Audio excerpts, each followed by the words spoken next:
Happy Wednesday and welcome to another week of the Eat Fruit Pod. And we ate fruit and we minded our business another week. Thank God. That's why we're here. That's how we made it. That's how we made it. It kept the skin smooth, Pretty skin picnic. Welcome. Happy holiday. Well, you're just glowing. You look amazing, per usual. Per usual. God just shines through you. Praise God. Praise God. Praise God. Now, this week, or I should say last week, we gave you guys mango, and the response has been amazing. Once again, you guys have been just like, thank you, like so much for the support. Like mango, definitely winding up my waist, having a great time. Remembered myself as a lady and a boss, and just reminding yourself, be that bitch. Hey.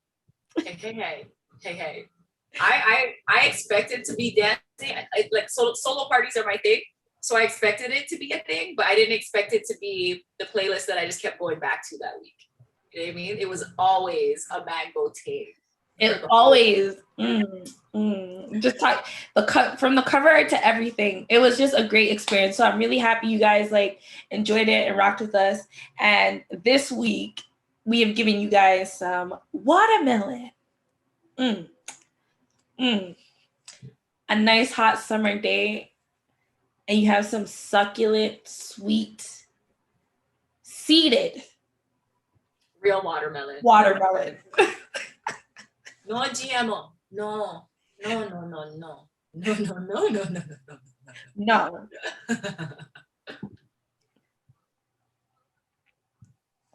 Okay, so watermelon is definitely a vibe.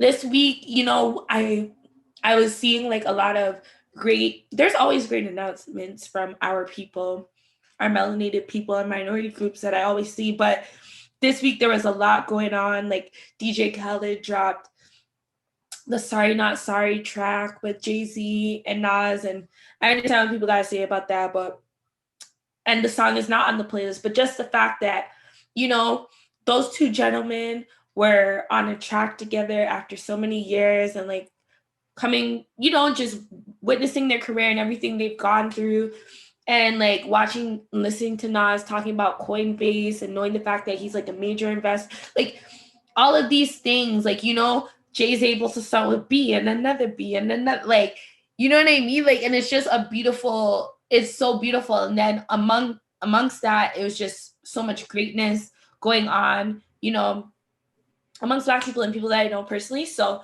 I just like, that's a vibe, that's an energy. And running this, like, I definitely am like, I need music to pick me up. I need music that gives me that energy. And these are just a couple of songs, 5 from Killa, 5 from myself, that we just picked that was like a boss vibe, and to get you into that, like, I wouldn't say trap, but like, as we said, boss vibe.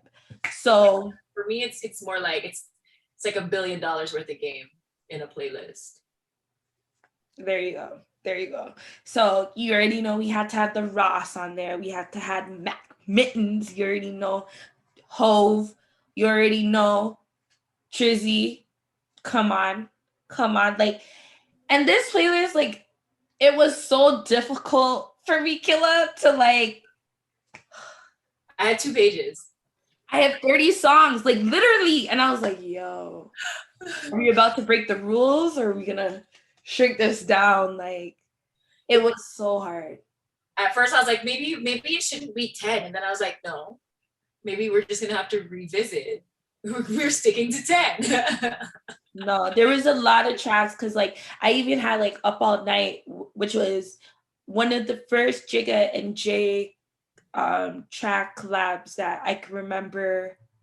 I think it was on Drake's like 2nd studio or 3rd studio album. Like, it was very, and that was like huge, and just everything they were talking about on that track and the game Jigga was giving Drake, and to like see where he is now, where they like. Yeah. No, so this week is just boss energy. Ethereum was gone super up, so that just put me into another boss energy. Get your Ethereum up. I literally just picked up some more Ethereum this weekend because I wanted to mint. Like, gas prices are very tolerable right now. Like, In the 20s? What do you mean? So I went and got ETH, but I didn't have my QVC for Bitcoin. So I'm just gonna go down the street, like pick something later. Yeah. This month I was just like, okay, so it might be a little bit less to the stocks than it usually is, but then I was like, I don't want to focus on stocks this month. So it's like crypto. Exactly. Let's get the coins up. Exactly. And it's been beautiful. Maybe we should call T again. Tori, Mr. T Ford. I know, like, as I said, he knows about that. What, you let me know. I feel like I always need to know a little bit more about that. There's never too much. Yeah. Yeah, like it's a space that expanded so quickly in such a short period of time that things are changing. Yeah. So that space. And mind. So I definitely want to. Well, my apologies. It froze, so I didn't realize you were still. Yeah, you froze too, and I was like, let's ride that out.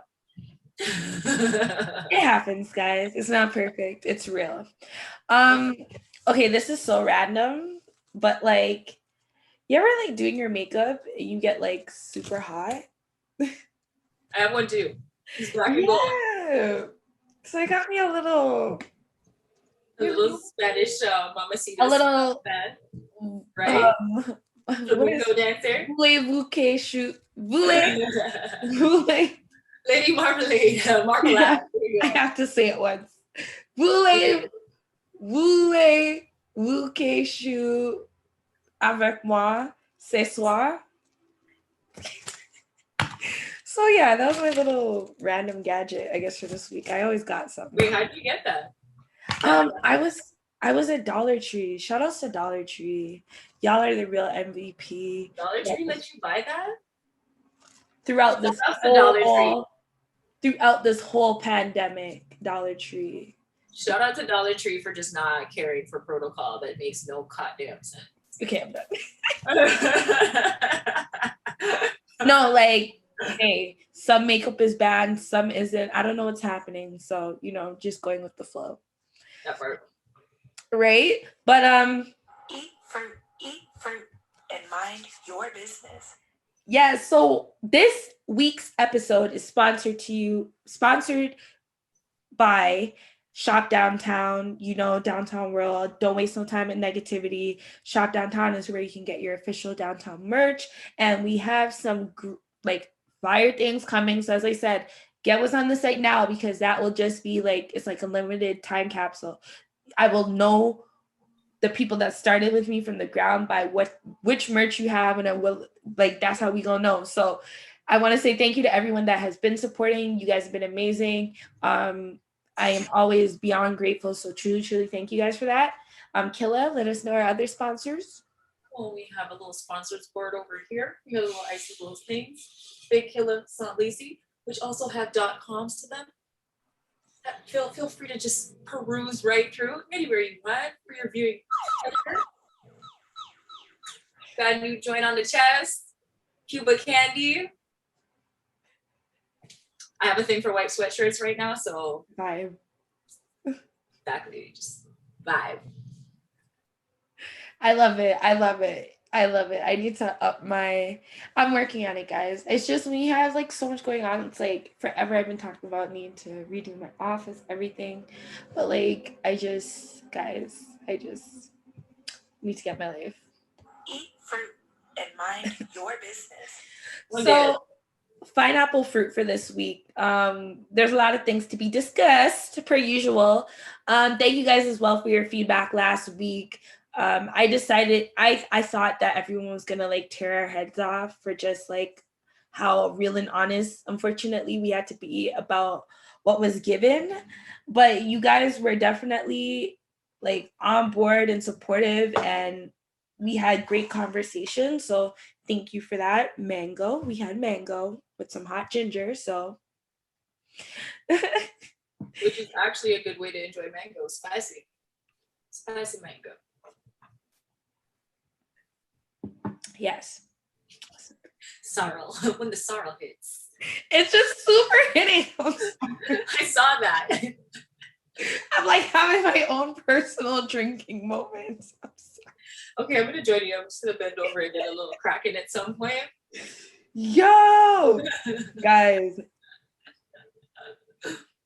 the sorrow though, it's like when you drink it, it's like when you have guava juice, you just feel it like just going through your body and just.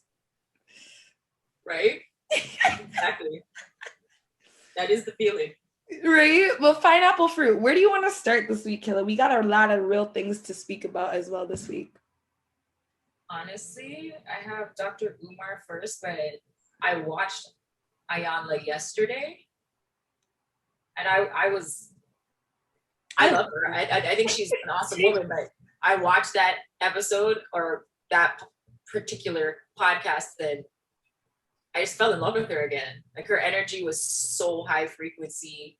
Yeah. Like it was bare fruit. Like she just went in the room. Well, they were virtual, obviously, but and that's why it was more. You could still feel her presence. Right. That it wasn't, they weren't there in person. They were all segregated. Yeah. But like that energy, Charlemagne's energy, like all of a sudden like you watched him buzz to another frequency. And Envy was going through it. And even Envy was just like, she's giving me too much truth. Like he started folding and it was just like, mind your business. Sorry, Envy, it is your business still. I don't know what's popping. But like she wasn't even preaching. Like it was church, but she wasn't preaching. It was light work. Fruit. Facts. She gave that watermelon. When she spoke about DMX, I kind of liked the angle that she decided to give, even though it was after the fact. Because to me, that interview looked like a disaster. Yeah. But to hear what she said after, and the fact that she wanted to anoint him, and she was like, I wanted to break him out. Exactly. So that he could fall into his anointing. Exactly. I was like, oh man. Yeah. You know when things aren't supposed to happen, but you're just like, what if it did? You know what I'm saying? That's the part. Like it was so powerful. I know people like it is super sensitive to hear what people have to say about DMX, Earl Simmons, R.I.P. King. But you know, I totally get what she was saying, and I was like, wow. If he had gotten that, and like I can only imagine what his new name would have been and the path he would have been able to just walk within, you know, because he was already more than like super anointed. And a super anointed woman is telling you like that man, super anointed. She can't even front on it. That was the impact. You're just like, this woman, she owns her anointing. She took it and claimed it. And she was going to help him do the same thing because that's her walk. For me, I really had to sit down and say, yo, it's time to step your game up. Like, are you really out here doing anything? Like, you do have gifts. Like God gave gifts onto man. Like, what are you doing with them? And I see how she has such a high level of frequency, and I know the type of work that needs to be done. And I believe that that's something that's been kind of swirling around in the atmosphere. And watching that interview made me have to sit down and say, that's the kind of energy you need to be helping people. You know what I mean? And you might not have to maintain it, but like I have training to do. Basically, the Oracle needs to train up for real. After watching that,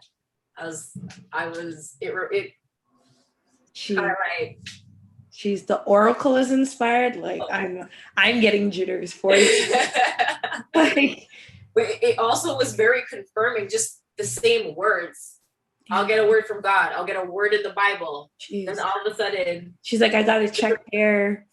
There's a retrograde. Jeez. All these random words, like she spoke on comparison, and she comparison has been coming to me recently as things that you knew weren't necessarily that great, but now I understand it by magnitude. So comparison is the thief of joy. Long story short, we've all heard that, but it really is. And she speaks to that and what it does to your psyche and what it does to your person and why it brings down your vibration. And just the parallels, like the fact that it was almost confirmation. Yeah, you see, this is the shit that you're sitting here studying and learning and looking for in yourself so you can let go of it. Yeah. You're sitting here posting these let it go memes on Insta, and I'm just like, okay, so tapped in. So But hold on for the bar though.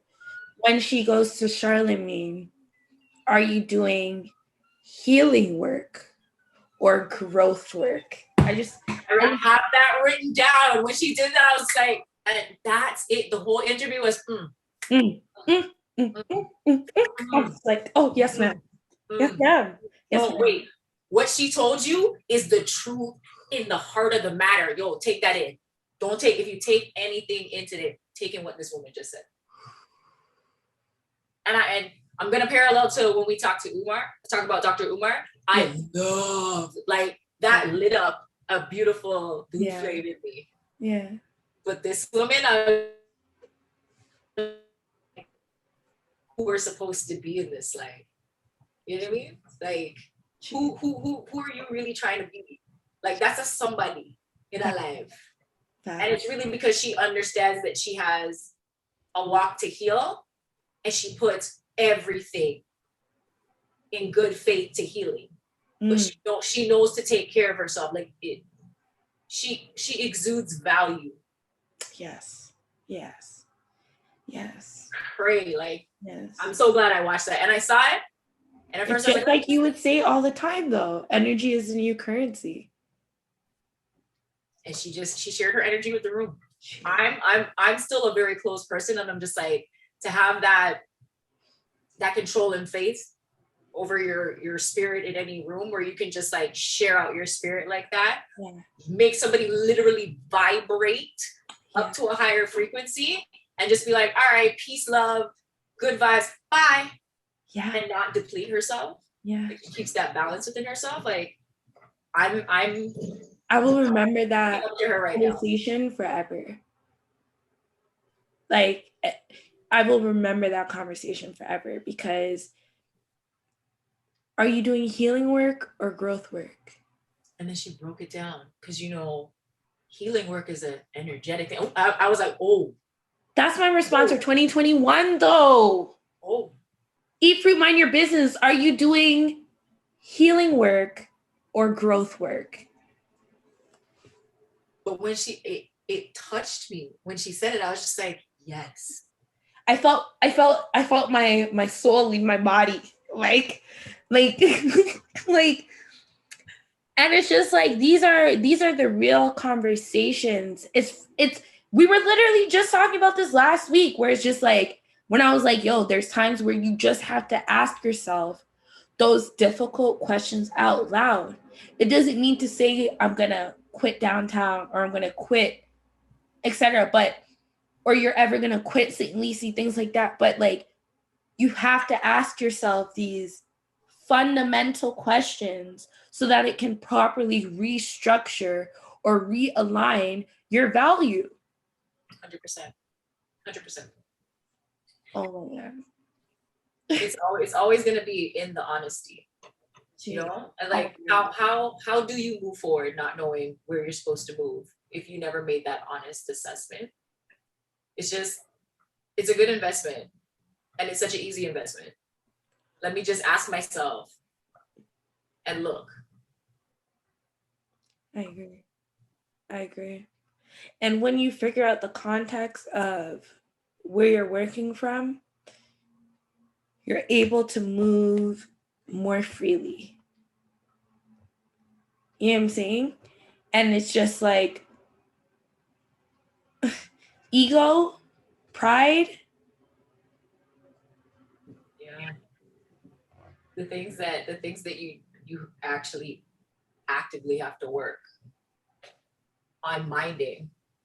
Oh man. I saw a meme, and it said it's like you spend your youth trying to build up your ego so that you're healthy, and then you spend your adult life having to like kill your ego in order to be that person you're supposed to be.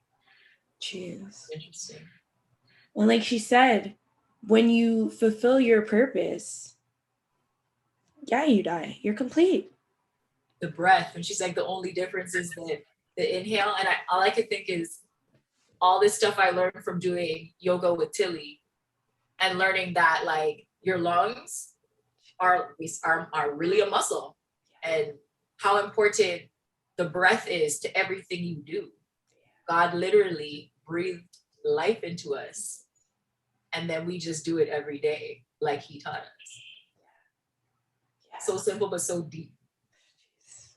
Eat fruit and mind your business. And shout out to Tilly, just doing a workout here. Okay, Rasto path. Out here getting people healed, getting people healthy, getting people strong. Nah, for real. Shout out to that queen. And we really do have to call her. Yes, we just have to set up with her because she's time zones and she's Tilly, so she's their phones. Look, true queen, right? And then also I just want to say, like, the Dr. Umar interview. Always love to hear when he comes to speak and just share the knowledge and remind everyone, what it is and what it isn't. And I hope that people that don't maybe fall directly within the benefits of what he's saying don't take it as insult. It's just, think of it this way. Every day of my life when I was going to school, Monday to Friday, and even I'll include Saturday because my babysitter was Sabbath keeper, and then Sunday I had to go to church with my mom, and those were different types of schools.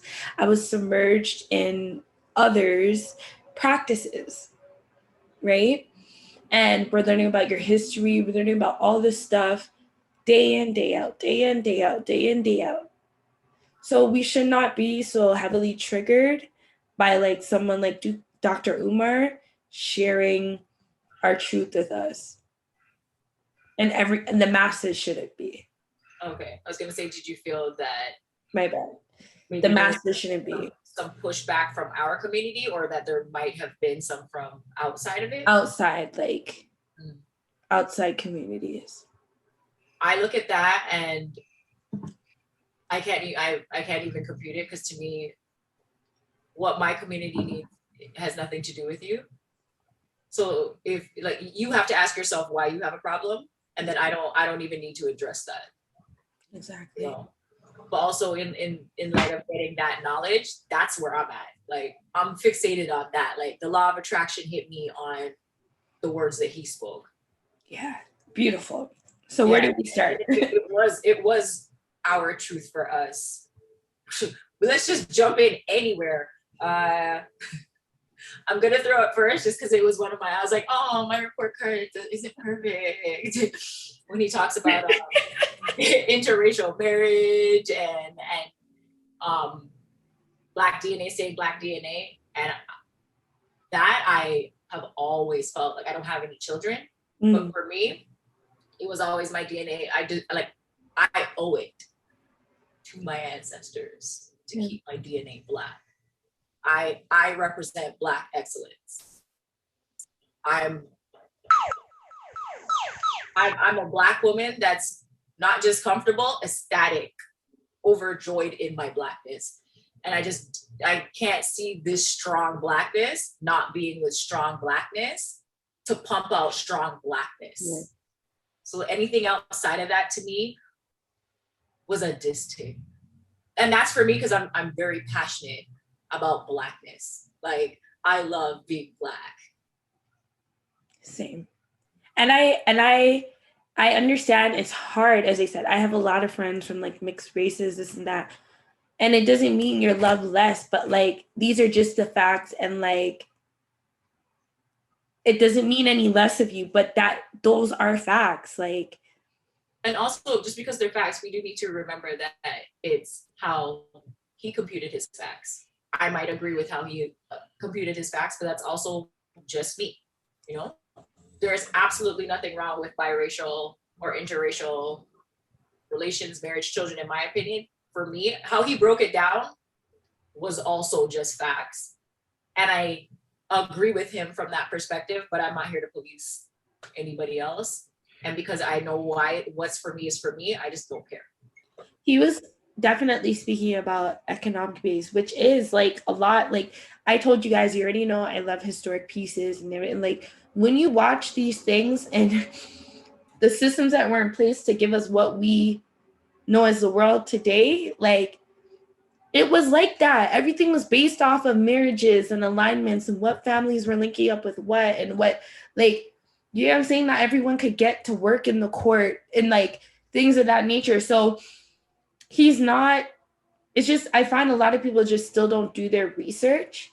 And shout outs to Alex Marley. Our interview dropped Saturday that just passed, True King, you know, but he gave a lot of education, guys. I know it was like a 2 hour long interview, but trust, like he was giving a lot of information in regards to like the Black Star and just truly being like educated about yourself. And we were discussing the fact that like soon there's going to be no original people at the rate of things going. It's just going to be like a land of beige people.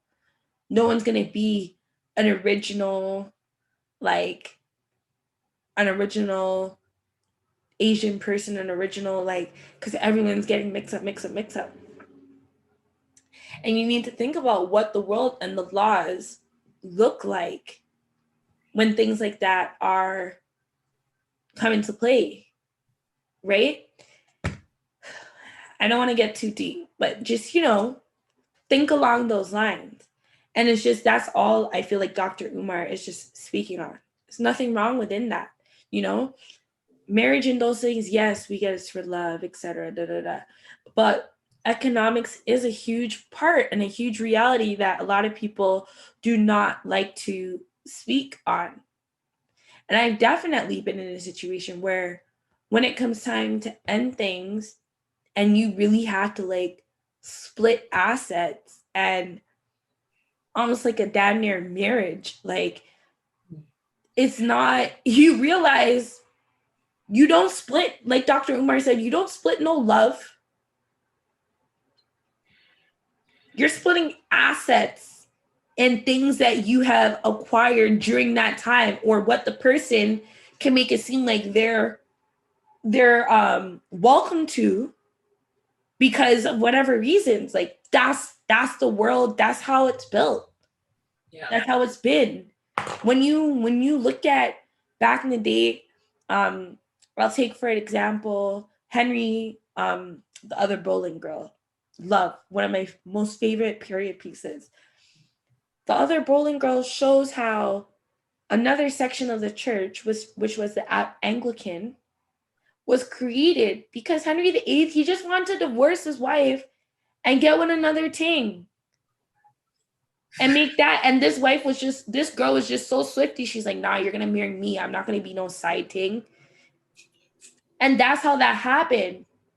That's how that like entity, you know what I'm saying? So when you learn that the base of these things, I didn't get it. A lot of you grew up and this is what you like know, and this all you know. You never really took the time to Google and research things like outside. But these are where a lot of things stem from. And when you realize, oh, it's just because a man wanted this thing and her family was just so crafty, the Boleyns, they found a way to get into the Henry equation, and then that gave us Elizabeth, the Virgin Queen, and then through the like, it's just a whole bunch of economics, bro, and business, actually, and people using their parts within that. So, you know, I don't see myself like dating or procreating with someone outside of, I'm not saying they have to be like Jamaican, but if God blesses me that way, I don't see it happening with someone outside of like a melanated group. I can definitely, and I feel like the more I become aligned is the more your soul says, this ain't it. I like those ones. I'm not trying to. This is the ones that I'm going home. That's it. Right? Right. And I really do like, and with everything happening in the world, and as I said, like I'm a big nerd, and I know I have to be careful a lot of the times, like the information I'll say here, because I see how Instagram and stuff likes to shadow ban. But what I will say is that Dr. Umar, he was giving life. And the last time I checked the interview, it had almost 3 million views. So that's so good to hear. So let that be that. That brother has always been committed to his message. And, you know, we don't get to choose our messengers. I find a lot of the times people and the masses always like to choose or critique or judge the person. But like if the information is correct, the information is correct. And God has a funny way of doing things like that. So you cannot shoot the messenger. My thing is, what are you shooting the messenger for? Like the truth. We're allowed to have those conversations. We're allowed to create those mindsets. We're allowed to be enriched. We're allowed to be in spaces of intellect. We're allowed to talk to ourselves on the frequencies that we understand for good guidance. Period. Point blank. So was there anything additional in the Dr. Umar conversation that you wanted to like share? Just going through it. No, I loved his whole energy, his mentality. I feel everybody should go watch it. If you're out here saying, you're about your money, if you're out here saying you're about your family, if you're out here saying you're about change, he does speak about other things that are actually more important, like the spirit of disorganization and not being able to mobilize, and why that happens. And in the process of having to decolonize, these are things that we're gonna have to chomp down. So dope interview. A+. Thanks. Agreed. Got it. Yeah, definitely. And shout outs to the Breakfast Club. That is definitely just one of the reasons I truly am a fan of that show. It's just because this was like one of the few sources I felt like, even from way back when I was watching it, that they will give you these type of conversations, and they're not, they came for Nick Cannon real quick when he was getting too deep into it and giving away too many keys. We'll leave that alone. But, I really do appreciate them just bringing these people to the forefront and normalizing these conversations. As I said, the last time I checked, the video has almost 3 million views. And because people need to stay woke and they need to hear. And I understand there's like hot 30 seconds here and there, but he's talking about real things, how they're medicating your children for no reason. Like, I remember how they're doing it. Yeah, like I remember when my mother sent me to Jamaica, I think when I was like around 7 or 8 years old, and then coming back to school, and because I was talking Patois, they sent me into an ESL. Accordingly to my mom, they tested me, and they sent me into an ESL class because I needed to learn how to speak like proper English. And it was like the racism. The racism. Blatant disadvantaging. And if my mom wasn't like up in that school, like, what you doing a picnic, what you chat about, put her back in our regular, and having to do all of that, God knows what my brain would have been on. And that's the life of a Black parent. And I loved also that he has his seminars and all that kind of stuff. He has a program to help parents with that appropriately. Yeah. So he's a gem. He's a cultural treasure. I'm all about him. He gets the woody woo. Right? Okay. So then I wanted to talk about Joe Budden Podcast. I'm definitely a fan of the show, a fan of like Joe Budden as the CEO. I definitely like have not been stranger to talking about it. But if you've been following on the media or haven't, like pretty much there were some issues between like him and his fellow castmates, Rory and Mal and Parks. And I guess there were a lot of things, you know. Eat fruit and mind your business. I don't know the specifics, but there are a lot of things, I guess, intertwined with business, friendship, all of that has caused like a lot of dysfunction. And in result, now it's been vocalized to say like Joe Budden must have told Rory to not come in for a couple of episodes. And then Mal was just kind of like, well, if he's not going, I'm not going. And like, there's a whole thing. And recently, I want to say like 2 weeks ago, or a week ago, they finally came back together after about like 4 to 6 weeks on the show. And they've been talking openly as much as possible, I'm assuming, about just what they've been going through, the disagreements they may have amongst each other, and just really being vulnerable. Was that a good synopsis? Actually. Okay. You keep me up to date. So I love Joe Budden and I think his podcast is awesome when I watch it, but I never watch it. yeah. You're not really like, to be fair, like guys, like Killa's not really a sit down and watch like a stuff kind of person. Like she's not, that's me. That's not Killa. I'm the one that watches 1,000 things. And that's when I watched it when I was at your house. It's like, okay, Joe Budden. And then yeah, I was like, he's good. He's a young man. They're doing the things, you know. But what I really wanted to discuss, because I've been seeing a lot about on Twitter and just a lot of people's opinions and like telling Joe what he should do and what he shouldn't do, and like Mal and Rory and all that. But I don't want to speak directly to them. I just want to kind of speak on my own stuff. And this is what I will say.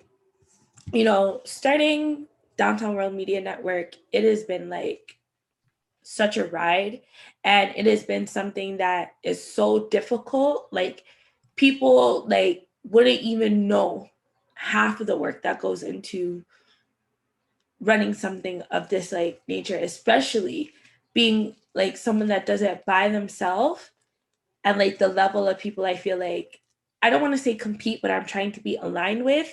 It is not easy. It is not easy. And having the experience of working with others and trying to build it into something that you already see in your brain, and you just need to help fill in the rooks, the ponds, everything to make it all come together. Yeah. It's super, it takes a lot of dedication.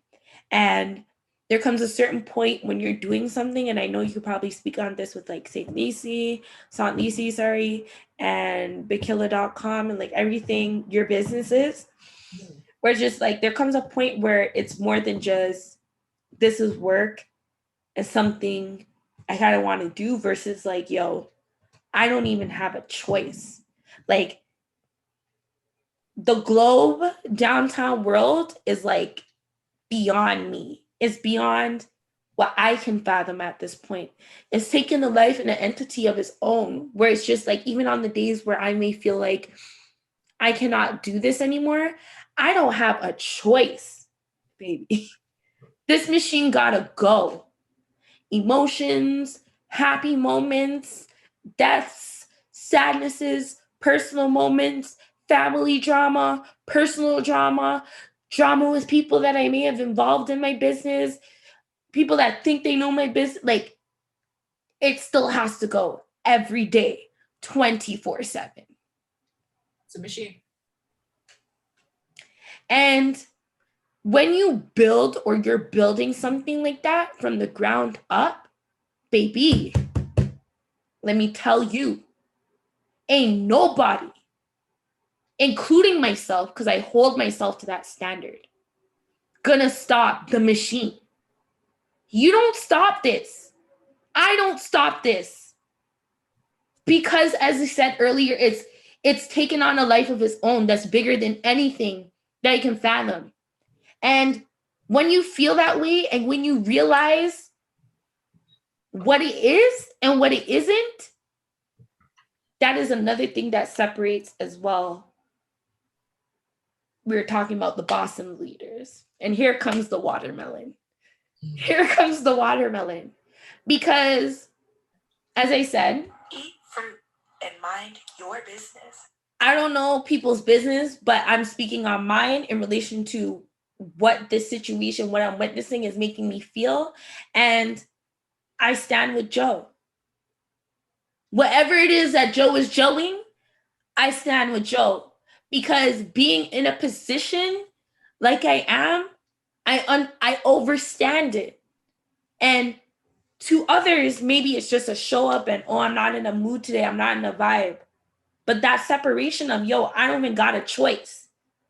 Especially now when you have a team of over 100 people. It could be 2 people. Like, it's not just me. It's not just about me. You know what I'm saying? People have based their lives around what you got going on. People feed their families. People get their joy. People get their laughter. People get their whatever it is that they get their watermelon. You see what I'm saying? From what is given. Sometimes you don't even know what you're giving, but it's being given to someone. When you have that power, you cannot play like that. You don't take advantage of energies like that. You don't have diva moments when it's like that. Yeah. You know? Was it you and I that were having the conversation about Beyonce? Which one? I don't really want to call you out, but I feel like someone was talking to me about Beyonce and was saying like, oh, Beyonce isn't really like it for them. Oh no. She isn't, but I also like I respect her hustle. Yeah, like, and that's what you know what I'm saying? Perfect example. And that's what I want to like, where it's just like, yo, look at Homecoming. Shorty took how long to put that together? You know what I'm saying? She overstood on the back end what that was for her. She already saw it. Yo, it's like even when I'm doing this, you know what I mean?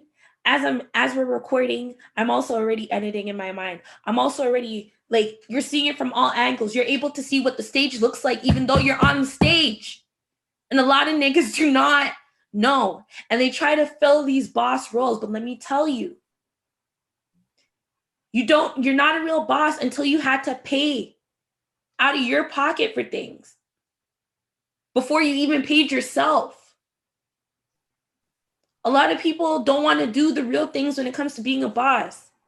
And it's okay to be a worker. But a lot of people complain about being a worker. They complain about being the usher because they want to be the pastor. Nobody wants to be the tail. But this seat is not as glorious and as comfortable as it fucking looks. Word. Because it's bigger than me. And Joe understands that. It's bigger than him. It's not that he don't care about his friends and the friendships. Are you doing the healing work or the growth work? Because there's a difference. I like the perspective. Sorry, not the perspective. I like the initiative that they took. I feel like they're very progressive. The fact that they kind of just banded together at the end of it and just said, no matter what really happens from here, let's just break bread. You know, let's just break bread and have the conversation. So whatever happened, Joe, you're right. Joe's a boss.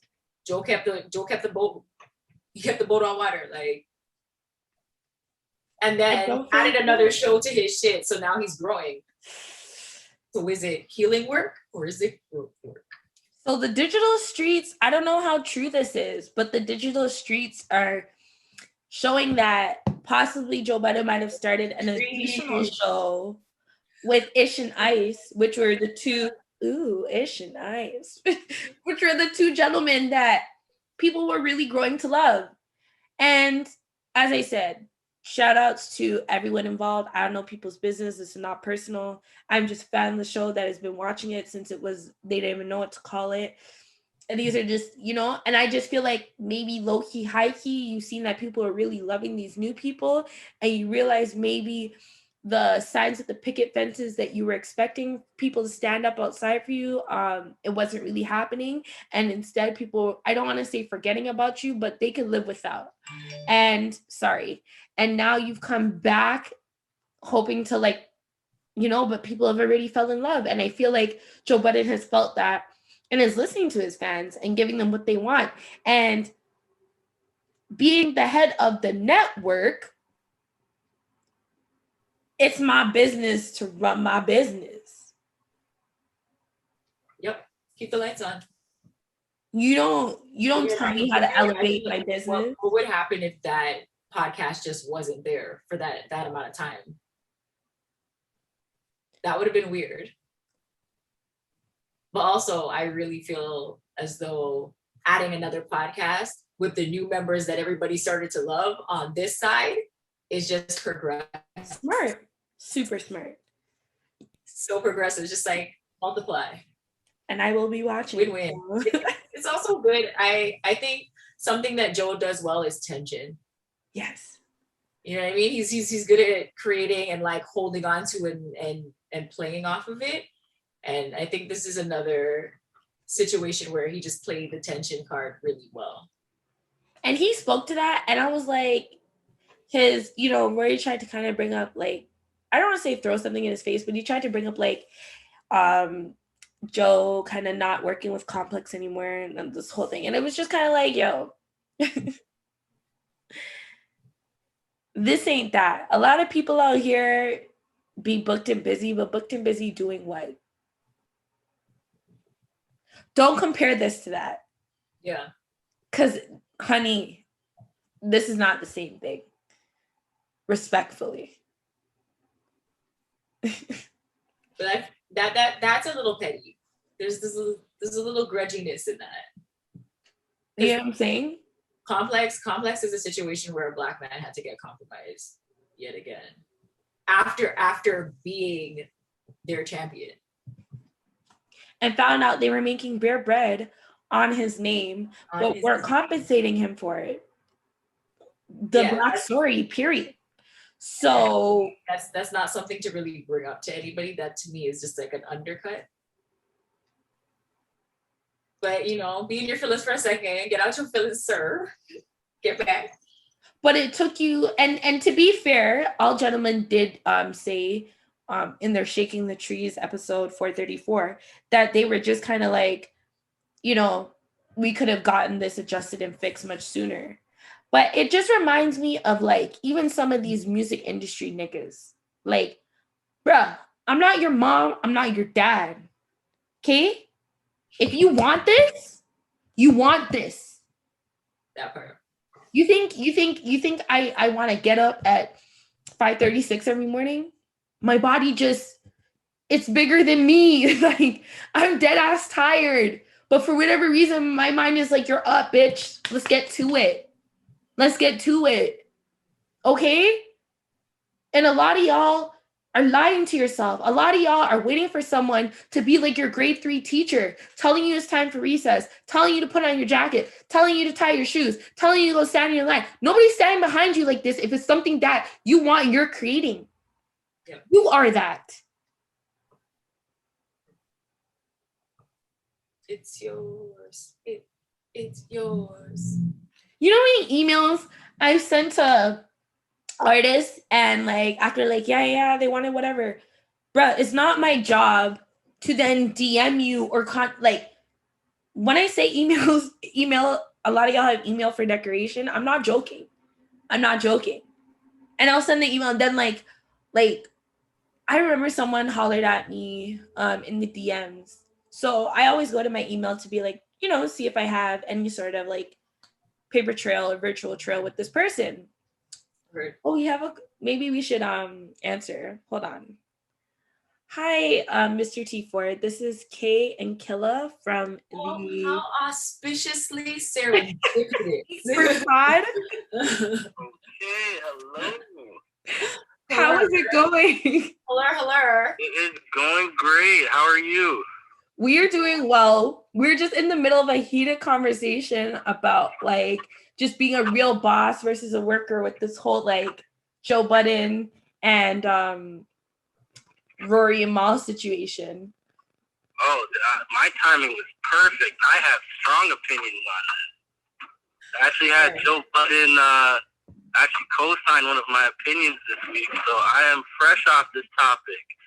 Okay, so share, like, what was the opinion? Joe doesn't really like a lot outside, so. That's what I was surprised about as well, but I realized the thing when you're talking the truth, you really don't need many opinions because it's the truth. And the truth about the truth is everyone has their angle. Sometimes they may not be looking at it from a boss perspective. Sometimes, people look at it from an emotional perspective. The problem with being a boss and these emotions is that they usually don't coincide well together when serious decisions have to be made, especially for the future of whatever it is you are building as a boss. Yeah. So that's one of the opinions that Joe Budden actually agreed with, and I actually caught a lot of heat for. But I realized a lot of the general population aren't in positions where they're either building legacies or protecting them. So those takes a lot of the time miss out on what the actual goal is as a brand or as a boss or someone that is building something should actually be taking. Yeah. Oh, for real. Totally agree with that. So what were your ladies' take on it? Did you feel like Joe Budden should have handled it differently as owners of your own podcast? As women, did you feel like, you've encountered some of these things? How does it work for you? I thought it was a very progressive situation. The fact that he kept it moving, I don't see any reason why, if you, like you said, had a brand, you've already established it, that's your bread and butter, why would it stop? Exactly. And not even to say why would it stop for this or that, why would it stop? That doesn't make any sense. And then to flip it and make it so, okay, so we'll try again. The beef is over. We're not going to sit there and hold no grudges. We're going to do this, but also, hey, new dudes, we got something for you as well. Because we didn't know. So I think because this literally just came out. So now, Mr. T Ford, Joe has not officially, but definitely announced and is coming out that him, Ish and Ice will be having their own podcast show starting as well. That is great news because just as a listener of the podcast, full disclosure, I was not a fan of the Joe Budden podcast. I used to watch it literally to point out what these guys were doing wrong. So as soon as the cast actually changed up a bit, I noticed the whole dynamic of the podcast changed. Now, Joe seemed happy again. What I was arguing with people on Twitter about was the fact that they had a drop-off of listenership. But I was saying it wasn't a drop-off, it was just a transformation. So everyone that was looking for, real content was staying, and everyone that was there that necessarily wouldn't have been contributing the energy to the podcast as a loyal fan, as someone that genuinely took in the content how it was meant to be, those guys can drop off all day because those guys won't be the guys to join your Patreon, to spend money on the brand, to stay locked in. You want the people that are going to be diehard fans, that no matter who you choose to put in that seat are going to follow. Because at the end of the day, like I was telling everyone that I encountered that had something to say about it, it's the Joe Budden podcast. But take it in. Who told you the lights can be turned off when there's a Discord and a Patreon? There. That's true. In those dynamics, you don't have that opportunity. You have to keep it moving. Yep. And that was part of the issue. Their names weren't on the door. So they won't feel as inclined to show up when there's an issue. When your name's on the door, you show up, period. Because that is your brand. You cannot have gaps in your brand. So even on another level, it showed what kind of friends you had around you. What kind of friends wants your brand to suffer? If they were real friends, what they could have done, they had many other options. They could have brought those grievances in a put together way and offered some decent content. Because once again, that'd be something your Patreon group would be interested in. That'd be something your loyal fan base would be interested in. What really goes on behind the scenes?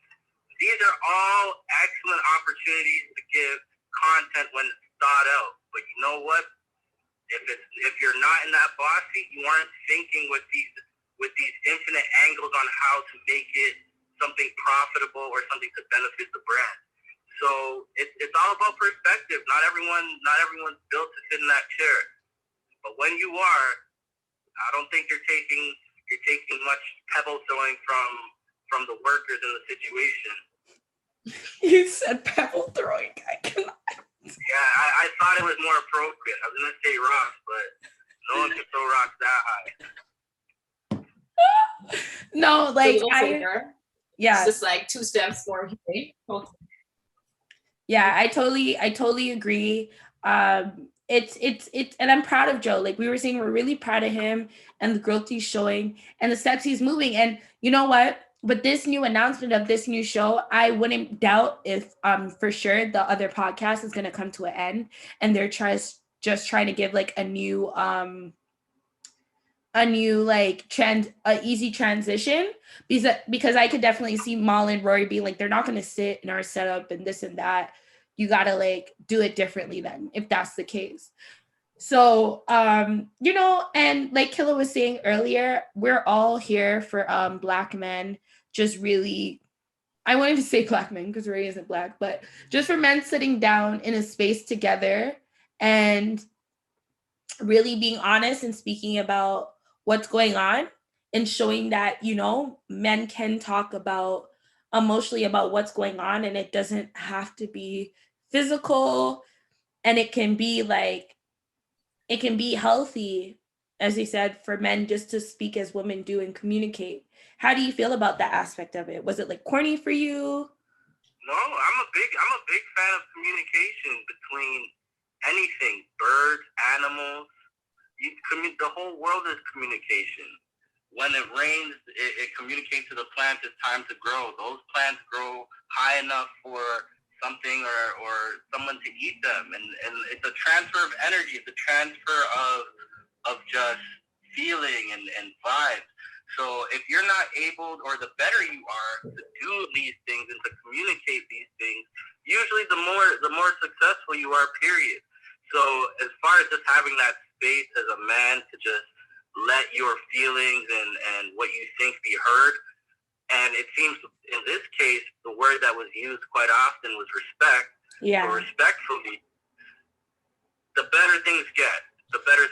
But well, can we honestly say that? Because Mal, I'm sorry, Killa, I forgot to say this, but like, since I have you on the call, Mr. T4, Mal directly said, like, Joe Budden said to him, this podcast isn't none of his business. Or the podcast, or what he has, like, very loosely, I'm not quoting, but like he would have said the network or whatever, Joe Budden said to him, it's none of his business. And Mal felt like that was disrespect, and he said like pretty much he wasn't going to be somewhere where he wasn't like respected, and he felt like that was disrespectful of Joe to say, but Joe stood on it and said like, but it isn't your business. Okay, so Mal thought that his response, I think it's because Joe can be abrupt. You know what I mean? To me, that sounds like the delivery, and you kind of feeling a little raw about the delivery. Yeah. Mr. T4? But I didn't see the words. Sorry, Mr. T4? That's also a staple of Joe's. The whole podcast thrived off of his emotional responses, his talking spicy. Everything that made Joe literally is what Mal experienced for the first time from the other side. So if you know this is your man, you know this is how he gives it up, you know this is his temperament, this is how he talks, why is it now that it comes to his platform and he's discussing his feelings on it, you are faced with disrespect or abandoning the project?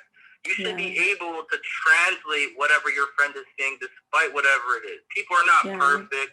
His delivery is not guaranteed to be perfect every time.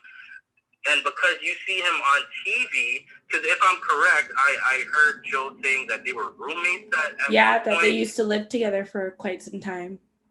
So this is someone that knows you.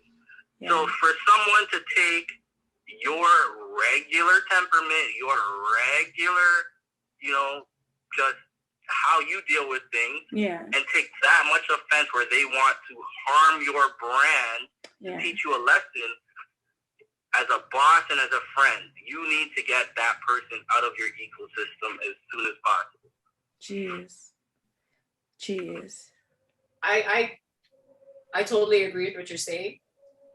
I'm gonna parallel even doing this season of Eat Fruit and having to take in how much commitment I would have to have if this was my podcast and I wasn't just coming in and co-hosting and kicking it with you. Yeah. It's a lot. And it's a great eye opener. It's a great adjuster, but that's my mindset. I have to look at Mal and say, you're right. He's not a boss. His name isn't on the door. He's a worker bee. But then I also want to turn around and leverage and say, is the man moving like an adjustable six? Understandable, but at the same time, that's your boss. No one's boss is making decisions and talking to them with the delivery in mind or whatever the case in mind. And after 5 years of running this podcast with this person, that should not be the one instance you decide to let it all fall and crumble. You built too much. This couldn't have been the first instance they had a tiff or a riff. There had to have been, in my opinion, to move like that, something steady and something that's been consistently happening. So if this is the first instance, I understand, but I personally believe that's something that's a conversation either behind the scenes or fairly soon after it happens. So you get to deal with that and get it out of the way. Because they admitted, they're like, yes, it was all worked out after one conversation. My question is, why is that a 6-week process? Yeah. That is something that can happen as soon as possible, when you feel it, when there's an issue, a day after, 3 days after. Yeah. So as far as just being a professional, you are on a professional stage. You are expected to behave and act professionally, and weaseling or doing something to breach your contract because you are emotionally unhappy with what's going on is a totally different story. If Ma would have said, okay, or the retort was, how do I make it my business? Or what do I need to buy in? That's a whole different conversation. If Joe would have said, you can't buy into this, or the opportunity isn't there, like, that's a different thing. Now kind of you're looking at someone that definitely disrespects you, has no plans of including you in any of this, and it's a whole different narrative. But I feel like when you act emotionally, you kind of put a stop to whatever that narrative would have played out to be. Yeah, totally agree. Mr. T4, I know you're busy, but I definitely wanted to also, we were speaking earlier just about Ethereum and it being super up, and, stuff is feeling great right now. Do you have any opinions on like Ethereum, or like should people buy or wait for it to go back down, or like why is it so super high right now? Well, there are a couple of things to consider there. Ethereum, in my mind, will always be a strong buy. As a Canadian, the founder of Ethereum, the creator, is also a Canadian. So there's a little bit of hometown pride there as one of the first steps. But the close second step is the amount of uses for Ethereum. It's not one of these platforms that is just created like, for instance, Dogecoin. While many may agree that it's a great entry investment or a great long shot investment for Dogecoin, Ethereum acts a little bit differently in that platforms are being built on the Ethereum platform. So I always compare it to Lego. So it's like Bitcoin would be a new golden slab or a new golden bar. Ethereum takes that gold bar and molds it into a Lego block. So now you are able to build with that gold. Killa fell out. She's like, preach. So having that ability makes it such a more viable vehicle for investing, because the possibilities are limitless. Yeah. You're not just going to have this one thing that you hope it goes up or goes down. You now have to watch the evolution of Ethereum with everything that's happening, because they're building on the base of it so much. For me, that's a great indication of a strong investment, an investment with a future ahead of it. And I couldn't be more happy. Anyone that I work with or I'm in contact with, I usually make strong recommendations to anything I'm personally invested in. I'm definitely personally invested in Ethereum, and I recommend everyone doing your research and also investing as well if you do have the means. Wow, so much. You spoke on research. Where would you send a person outside of pandemic right now in this climate, in order to get in their bag, to get into their financial literacy, to get into their crypto literacy? What's a good kill move for a person who might not understand this space but is super interested in it and like might be dabbling? Great question. I would always recommend people to put their thinking caps on, get ready to go back to school, and sign up to good old YouTube University. All of the questions are answered on YouTube and Google in some way, shape, or form. The deeper you get into the rabbit hole, the more you'll understand what you should be looking for. Now, the problems with these resources is you have to know what you're asking it. So if you are interested in Ethereum, I would recommend start with the question you have and take it to YouTube University. What is Ethereum? Is Ethereum a good investment? 2021 Ethereum investment strategies. YouTube will break it all down for you. A lot of these things that I learned, because it's such a new vehicle for investment, a lot of the information comes from prior information I had and anything new that comes on YouTube that will be giving you the updates. This is information everyone has access to across the board. Now, the key is to utilize the information to make sound investment decisions.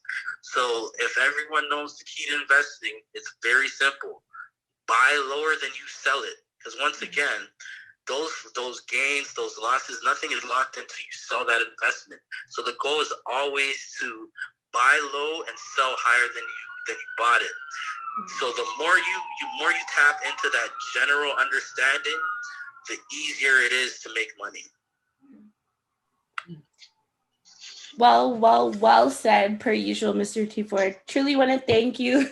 The call was not planned, but like it was perfect timing. So thank you for giving us serendipitous. This week. Absolutely. This week we Thank dropped. you very much, ladies. This week we dropped Watermelon. Have you had a chance to enjoy the playlist? Oh, absolutely. Yes. What do you think? Let us know. Put us on. As a boss, that is my soundtrack. Yeah. That is my soundtrack to even looking up Ethereum. I play it in the background. It gets you right. Sick. It gets you right. So the bank account done caught the Holy Ghost. Yeah. The bank account done caught the Holy Ghost for real. Church. Let's touch and agree. Let's just have a little virtual touch and agree. Okay. Budden, yes. Thank you, Mr. G4. I know you're crazy busy, so we'll let you go. But like, thank you so much for just tuning in and supporting us, and then having your watermelon this week. Absolutely, and I want to remind everyone to eat fruit and mind your business. Mind your business. Literally. Spark something. Thank you, King. And you guys can let everyone know where they can follow you or ask you more questions about crypto. Ford on Instagram. I actually also joined Clubhouse for anyone that is into the chatting online without the visual stimulation. On Clubhouse, I am Tori at Tori, Taury. But I look forward to hearing from you ladies again. And yeah, eat fruit and mind your business. Yay! Thank you. Later. That was unexpected, but a lot was said and a lot was given and a lot was needed. You know, I feel like this episode's thumping so far, yo. A lot of watermelon. Aloha. So I randomly I watched this random like Canadian documentary on Amazon Prime, and it was called like Killa, you know I watch random shit. It was called I had to add in something random that I watched. Okay, it was called Off the Grid, right? And it's all about these people, and I'm sure they're all over the world, but it was like showing people like in different parts of Canada, and these people living like off the grid, what that lifestyle is and what it means to them, et cetera, et cetera. So for those of you who don't know, what I learned was living off the grid is basically anywhere outside of the electricity line. So no electricity or power runs to like where you are. That's considered living off the grid. So I was like taking in these people and like the way they live, and like some have solar panels, some don't. Some people have a thing against people that will take like, say that 40, 50 thou and just live like how they're living now, but just out somewhere alone. They're like, that's not considered. There's people that are like, that's not true, living off the grid. But like, I was looking at it and just thinking about like the way people used to live. And like, they were like, if you were interested in living off the grid, some ways to get to see if like you could survive it or like would be mentally okay, because it does take a lot of mental capacity like out of you, is they were saying like try a day living without using electricity. Then you gotta try, they're like, then you can up it and like get like a car battery, and you could try to see how you could live just using the car battery and everything else. And like, I want to ask you, Killa, just randomly, would you ever like live off the grid? When you said solar panels, I was like, yeah, that's my St. Lucia strategy. Solar panel, or get the property, whether or not I'm ready to develop and blah, blah, blah, and just do a solar panel farm. It's the Caribbean. They're going to get a lot of sun. Right. And just have a whole bunch of solar panels. Ooh, giving electricity. Facts. It's super facts. Some of them are speaking like they don't even watch TV. Like they can't even tell the last time they've looked on TV. The only thing I do need is Wi-Fi. I'm going to need internet. But they're like, there's so much to do, like stocking up on wood for the winter, or like other little things. Like sometimes the day just, remember like the Primitive Girl I made you watch is like, by the time you gotta do all of that, bruh, there's no real room to do like the things that, you know, they were even just, the context they were just speaking on things, it really was just helping put like things in perspective for me. The fact that like, you know, they're talking about the richer, the more elite people, and there's no such thing as like no for them in a sense.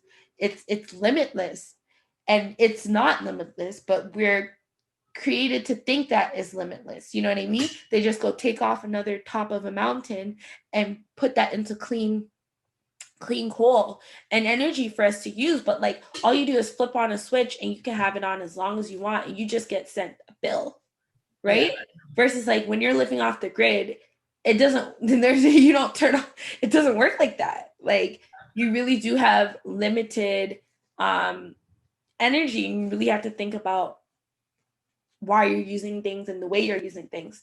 How long do you think you could survive living like that without like being like, bruh, I gotta go home? I want to say 2 weeks, but I probably wouldn't last 3 days the first time. Just off of, I have a learning curve.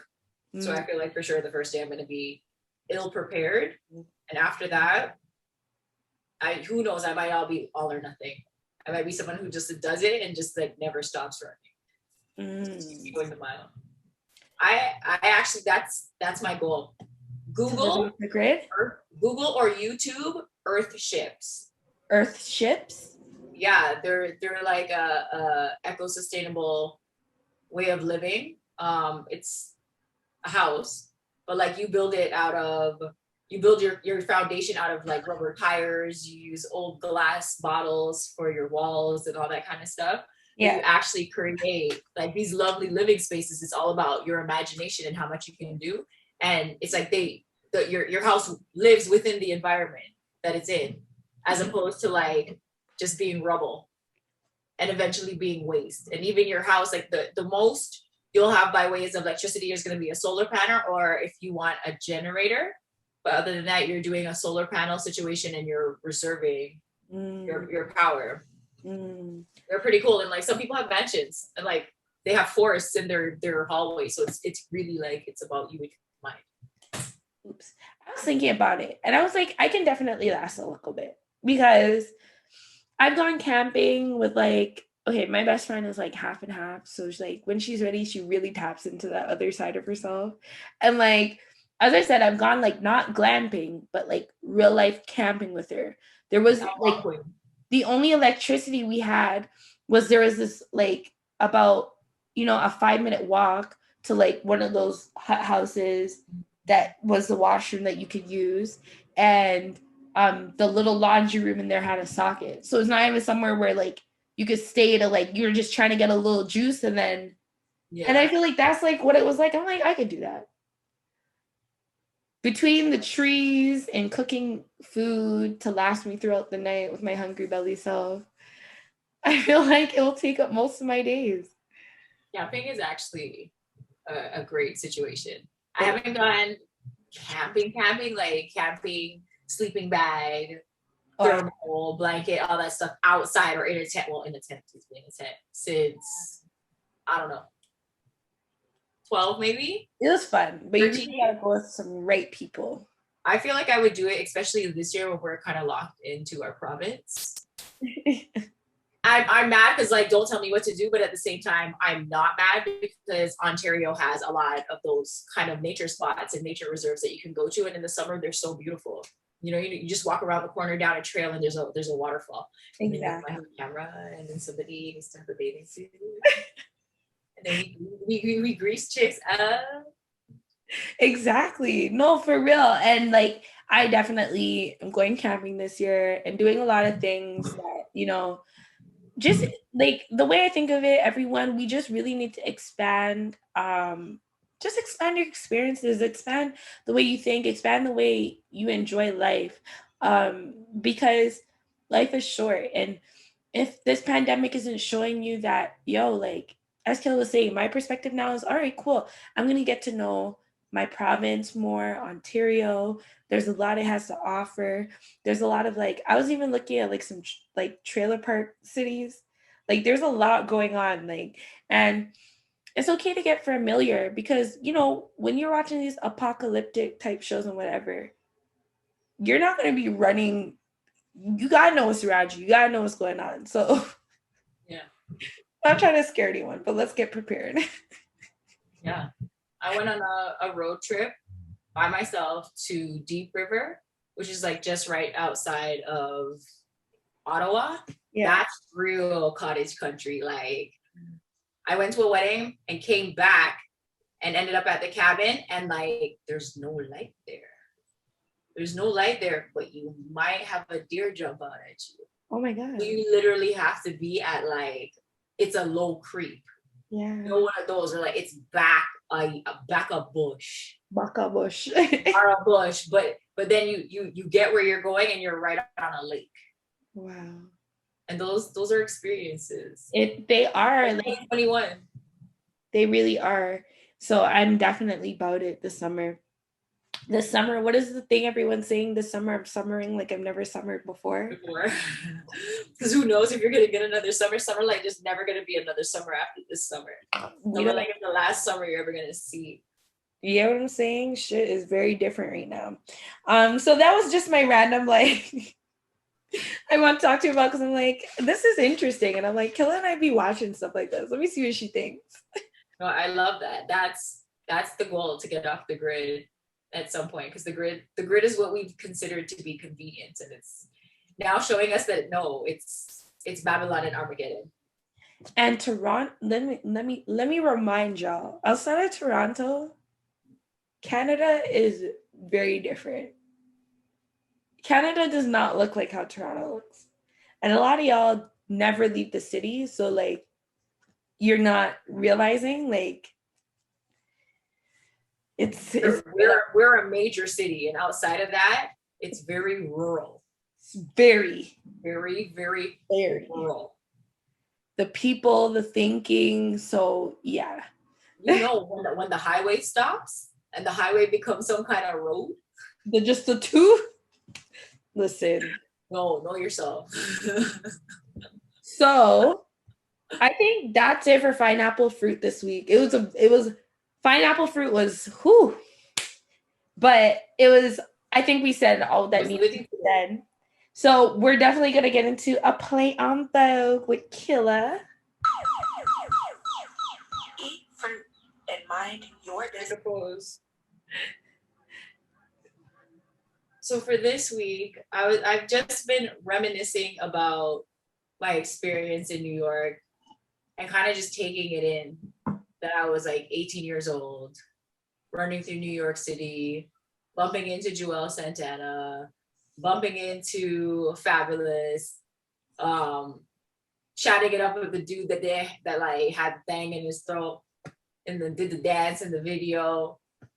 You know what I mean? Going to Juniors, taking my sister to Juniors, just taking the train, being at World Trade Center when it was still World Trade Center, like watching that skyline change, trying to get back in the country when that skyline changed. And I just had to remember that New York was my home away from home. Like it was my second home. I'd leave home to go home. Yeah. And I love that city off the strength that like that's a city of hood niggas. So it didn't matter where I was in that city, that city always had me. And I just remember being on trains. I remember leaving a Whitney Houston video shoot. Wow. Baby girl did not show up. Wow. Actually. And fun fact, they called me in to be her stand-in. So in order to keep her video going, what they did, instead of losing the day, they knew they were going to do it for more than one day. They called in someone that's like close to her height, supposed to be close to her size, but I couldn't fit her shit because she's a stringy. But being on the set, talking to her AR, and they blamed everything on Bobby, everything. Oh, he's just this and he's that. And then like there was a whole rumor going around saying that she didn't come because Bobby whooped her ass. Like, yeah. They blame Bobby for everything. Everything. That poor man. But yeah, I remember even being on that set. Like I said, it was a 2-day set. She didn't show up the first day. I ended up just like standing in the places that they would have needed her to stand when she's ready for her scenes, just to make sure that all lighting settings and blah, blah, blah are together. Bobby Brown was there too. Bobby Christina was there too. Pumpkin. Right? And like she was a pumpkin. Like she was Ichabod. Like she was bothering the dancers and shit. Like, you're pretty, I want to talk to you, and like just following them around, and like her security guards following her around.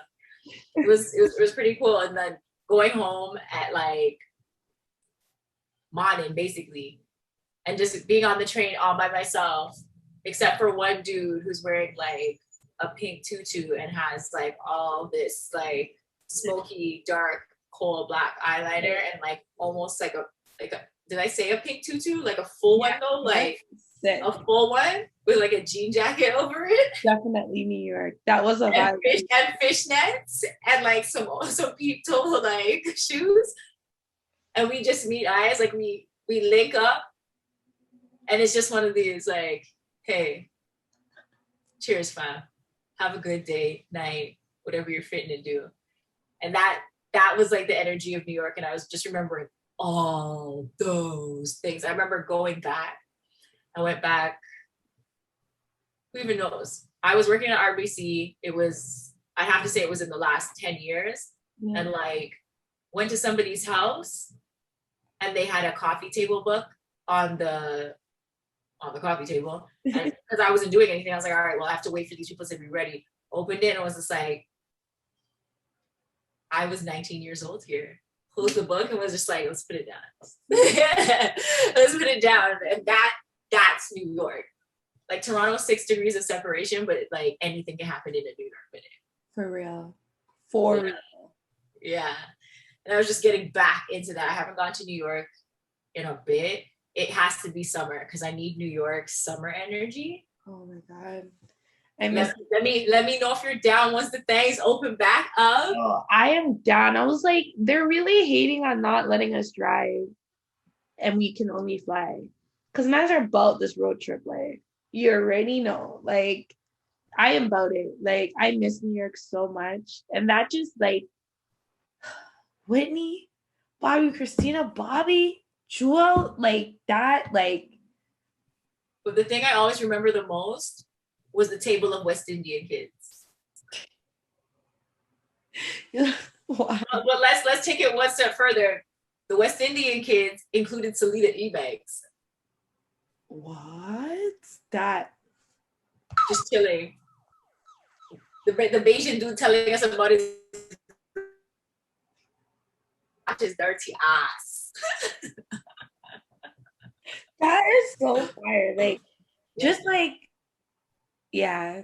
New York really, what do you take away from like those experiences and just alignment, and maybe at the time I didn't realize it because modeling was a weird situation for me, but also I definitely had to deal with a shit ton of racism in the industry. And at the time I didn't realize that modeling instantly made me a businesswoman. I've been a businesswoman. I became a businesswoman the day I turned 16. I was scouted on my 16th birthday. And only in hindsight, looking back, I was like, wow, you've been done shit. And that's kind of what the modeling industry gives me, like a look back into a first foot in the door.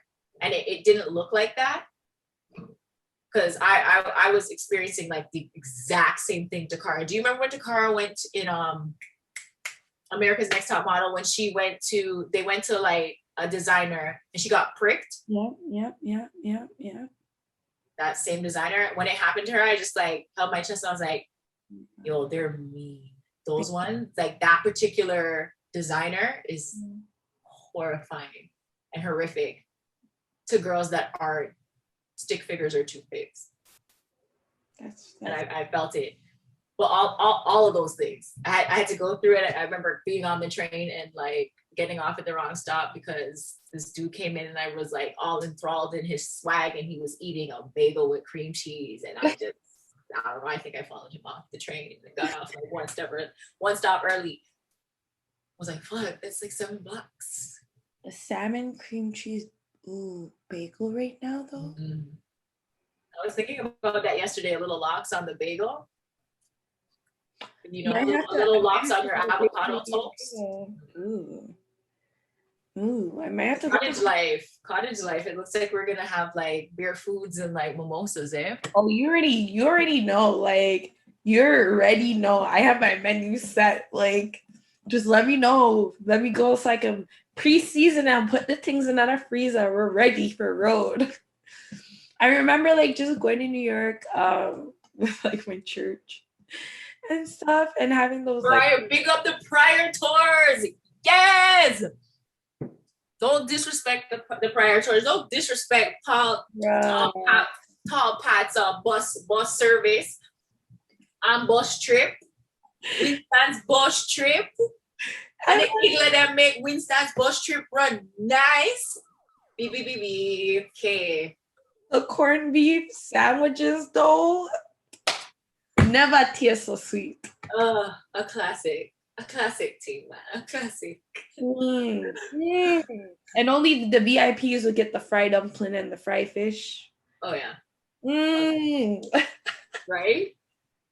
And they're drinking and like taking people's liquor for them. so you have any liquor coming? You have any liquor going? Can't hold this. Yeah. And then have the nerve to say, how come she not come back with my buckle yet? Mom, Like, I never even get up and pick up my bag. You can't pick up my wares? Come pick up for Uno alcohol. Come pick it up. No. no. No. Like, man. And if you're really from Canada and you've had those summers and those times of traveling to New York, you totally get what Killa and I are speaking about right now. That was such a beautiful, that was Play on Vogue. Close it out, Killa. It's all you. That's it. Just thank you for letting me reminisce. Striking pose. Hey.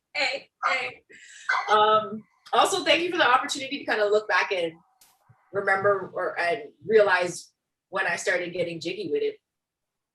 And just coming back into that like happy spiritual place where we go back to the appearance of it ain't really what it is.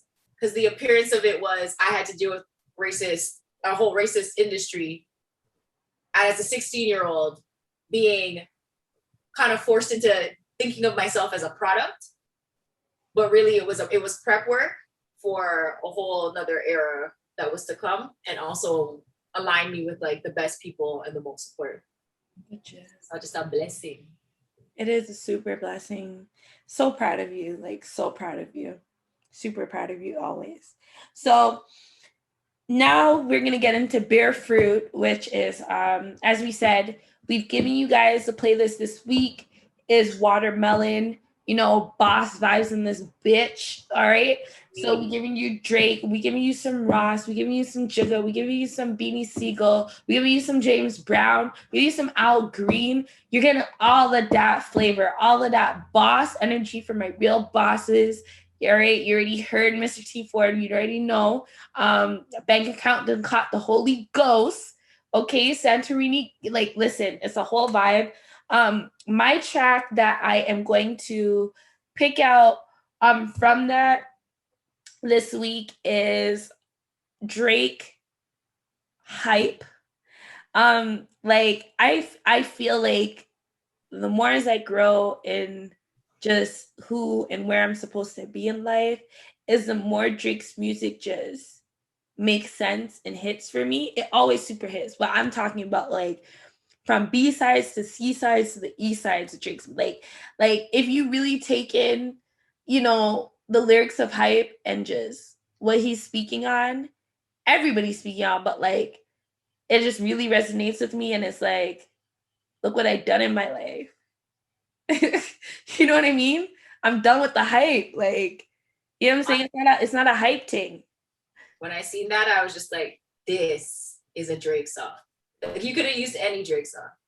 You know what I mean? You could have just dropped Take Care as a special little like mini micro playlist inside of a playlist. Yeah. But like, you nailed it. You nailed it with one of those, because it's a boss song, but there's a certain hunger in there. Like his somehow he made you feel like his ribs are touching, or maybe like you don't piss on the wrong tree, or like took a little too many liberties with a boss, and now you kind of have to get rearranged type thing. Like it was an energy, but show.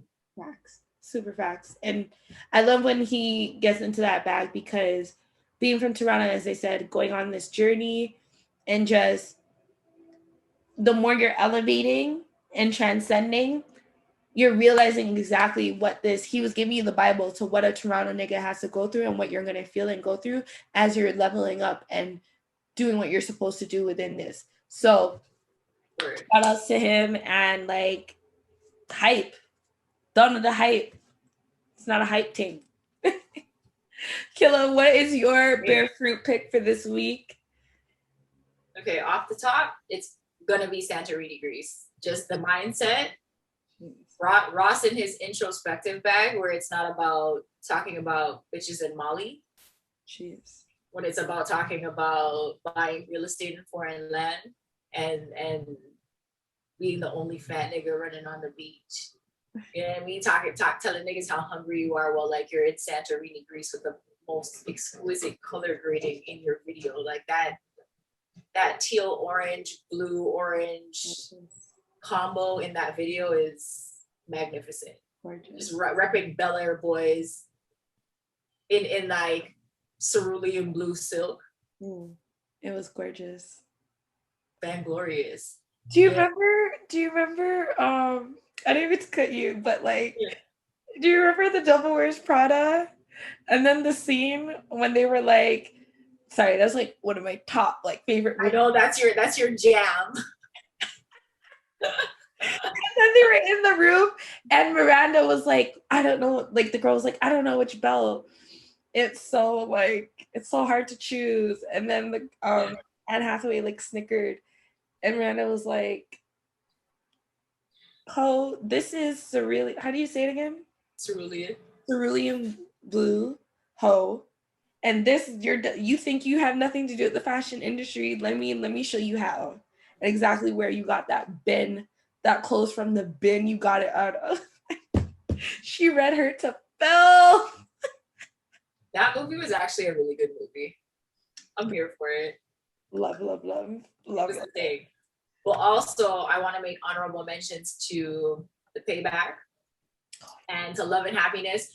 Those I feel are cigar lighting and cigar smoking songs. Yes. So it had to be, just giving it that little boss elevation kind of thing.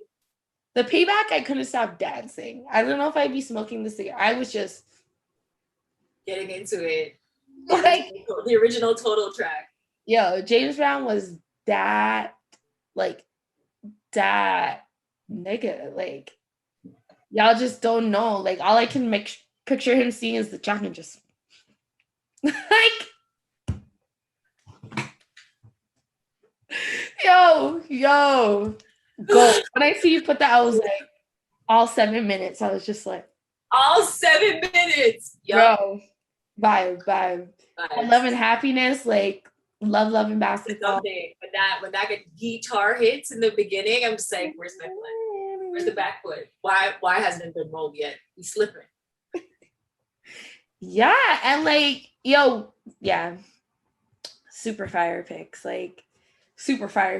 It like, I'm speechless. Like, I hope you guys enjoy. I thoroughly enjoy. 100%. And now I have 3 vibes to go and be like, how am I feeling right now? What kind of day is it today? You know what I'm saying? I'm excited for like our next playlist.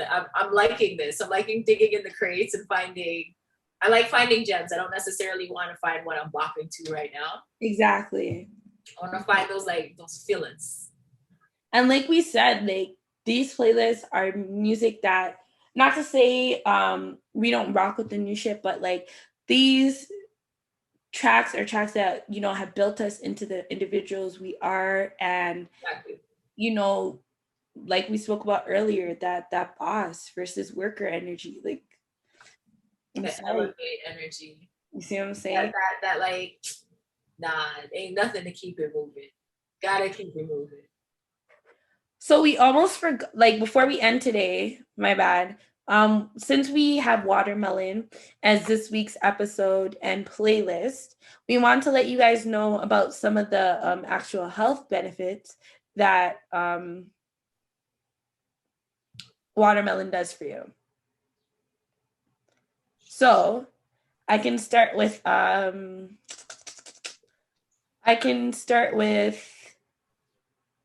WeBMD.com -diet.